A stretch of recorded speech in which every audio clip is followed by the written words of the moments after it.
កនរាគឺជាទីក្រុងរណបថ្មីដែលហ៊ុំព័ទ្ធដោយហេដ្ឋារចនាសម្ព័ន្ធដែលមានស្តង់ដារខ្ពស់ដែលរួមបញ្ចូលដោយអគារពាណិជ្ជកម្មខុនដូលំនៅឋានផ្សារទំនើបនិងសណ្ឋាគារលំដាប់អន្តរជាតិថ្ងៃនេះផងដែរនាងខ្ញុំសូមណែនាំអគារពាណិជ្ជកម្មមួយកន្លែងស្ថិតនៅលើផ្លូវធំលក្ខខណ្ឌបង់ប្រាក់មានភាពងាយស្រួលនិងបត់បែនទៅតាមតម្រូវការរបស់អតិថិជន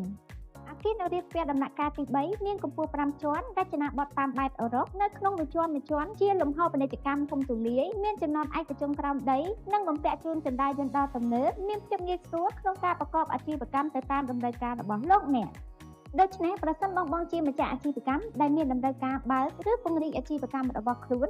សូមទំនាក់ទំនងមកកាន់នាងខ្ញុំហាន់ណាតាមរយៈលេខទូរស័ព្ទ link Telegram ឬប្រអប់ Chat Page សូមអរគុណ